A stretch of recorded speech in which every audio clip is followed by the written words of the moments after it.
നമസ്കാരം. അതിപ്പോ എന്ത് വന്നാലും ജയരാജൻ സഖാവിനെ അങ്ങനെ അങ്ങ് വിട്ടുകൊടുക്കാൻ നമ്മൾ തയ്യാറല്ല. അങ്ങനെ ഇപ്പോ എന്തെങ്കിലും ഉണ്ടെങ്കിൽ തന്നെ അത് നമ്മുടെ AKG സെന്ററിന് പുറത്തോട്ടും വരില്ല. അപ്പോ അന്ന് പറഞ്ഞ പിണറായിയുടെ സിദ്ധാന്തോ അത് അപ്പത്തെ മൂഡിൽ അങ്ങ് പറഞ്ഞു പോയതല്ലേ. ഇങ്ങനെ സീരിയസ് ആക്കി എടുക്കാമോ? പക്ഷെ ചിലപ്പോ നമ്മളും ജയരാജൻ സാറിന്റെ ആ പാത പിന്തുടർന്നേക്കും. ചെങ്കൊടി കണ്ട് ബോറടിച്ചു, ഇനി കൊടിയൊന്ന് മാറ്റി പിടിക്കാം. ഈ പറഞ്ഞു വരുന്നത് എന്താണ് എന്ന് മനസ്സിലായോ? ഇല്ലല്ലേ? പറഞ്ഞു തരാം. ജയരാജൻ വിഷയത്തിൽ നേതാക്കന്മാരും ജയരാജനും ഒരേപോലെ അങ്ങ് നിഷേധിക്കുകയാണല്ലോ. എന്നാൽ ഇടുക്കിയിലെ മുൻ MLA രാജേന്ദ്രൻ ഒരു കാൽ പൊക്കിയാണ് നിൽപ്പ്. എപ്പോ BJPയിൽ എത്തി എന്ന് അറിയാനേ ഉള്ളൂ. മറ്റു പല നേതാക്കളും ഫലപ്രഖ്യാപനം കാത്തിരിക്കുകയാണ്. ഫലം പ്രതികൂലമാണെങ്കിൽ കാര്യം കഷ്ടമാണ്. ചുരുക്കി പറഞ്ഞാൽ ഏകാധിപത്യം അവർക്കൊക്കെ മടുത്തു. മുതിർന്ന നേതാവ് തന്നെ മാതൃകയായതുകൊണ്ട് ഇനിയിപ്പോ മുന്നും പിന്നും നോക്കാനും ഇല്ലല്ലോ. നേതാക്കളോടൊപ്പം പാർട്ടിക്കും വലിയ ക്ഷീണം തന്നെയാകും. ദേശീയ പദവി ഉണ്ടാകുമോ അതോ പ്രാദേശിക പാർട്ടിയായി തുടരുമോ എന്നേ അറിയാനുള്ളൂ. ആന മെലിഞ്ഞാലും തൊഴുത്തിൽ കെട്ടാറില്ല എന്ന് പറയാറുണ്ട്. 1952 മുതൽ ദേശീയ പാർട്ടി പദവിയിലാണ്. ഇനിയിപ്പോ വോട്ട് കുറയുമോ, സീറ്റ് ലഭിക്കുമോ എന്നതിൽ അധിഷ്ഠിതമാണ് പദവി. സംസ്ഥാന പാർട്ടിയായി എങ്ങനെ തുടരാനാകും? ശിവനെ അനുഭവിക്കുക തന്നെ. സോവിയറ്റ് യൂണിയൻ എന്തായി? മറ്റ് കമ്മ്യൂണിസ്റ്റ് രാജ്യങ്ങളുടെ അവസ്ഥയും അതുതന്നെയല്ലേ.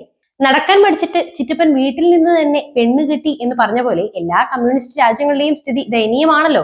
ദേശീയ പാർട്ടി എന്ന പദവി സ്ഥിരമായി നിലനിർത്താൻ CPM-ന് കഷ്ടപ്പെടേണ്ടി വരുമെന്ന് ഉറപ്പാണ്.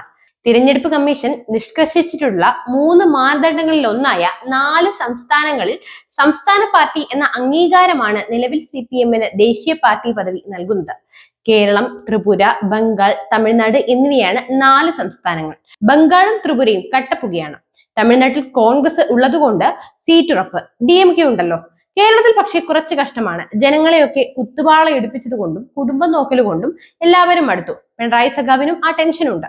2016 നിയമസഭാ തെരഞ്ഞെടുപ്പിൽ നേടിയ 26 സീറ്റിന്റെ ബലത്തിലാണ് ബംഗാളിൽ സംസ്ഥാന പാർട്ടി പദവി പാർട്ടി നിലനിർത്തിയിരിക്കുന്നത്. 2019 ലോക്സഭാ തെരഞ്ഞെടുപ്പിലും 2021 നിയമസഭാ തെരഞ്ഞെടുപ്പിലും പാർട്ടിക്ക് ഒരു സീറ്റും ലഭിച്ചിട്ടില്ല.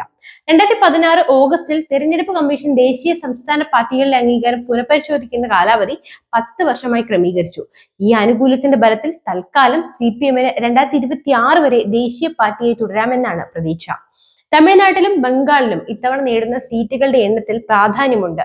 2 സംസ്ഥാനങ്ങളിലെങ്കിലും കുറഞ്ഞത് 2 സീറ്റ് വീതമെങ്കിലും ജയിക്കേണ്ടത് ദേശീയ പാർട്ടി പദവി നിലനിർത്താൻ ആവശ്യമാണ്. അത് കിട്ടുമോ അതോ നഷ്ടപ്പെടുമോ? തമിഴ്നാട്ടിൽ 2 സീറ്റ് നേടാൻ കഴിഞ്ഞിട്ടില്ലെങ്കിൽ 2026 നിയമസഭാ തെരഞ്ഞെടുപ്പിൽ 9 സീറ്റെങ്കിലും നേടണം. അല്ലെങ്കിൽ ദേശീയ പാർട്ടി പദവി 2026 നഷ്ടമാകും എന്ന് ഉറപ്പാണ്. കേരളത്തിന്റെ കാര്യം പിന്നെ കട്ടപ്പുകയാണ്, പറഞ്ഞല്ലോ. എന്നാലും മരണം വരെയും പോരാടണം എന്നായതുകൊണ്ട് തിരഞ്ഞെടുപ്പ് ഫലം കാത്തുള്ള ഇരിപ്പാണ്. കണ്ടു തന്നെ അറിയണം. നിങ്ങൾക്ക് എന്ത് തോന്നുന്നു? ഇവിടെ വല്ലതും നടക്കുമോ?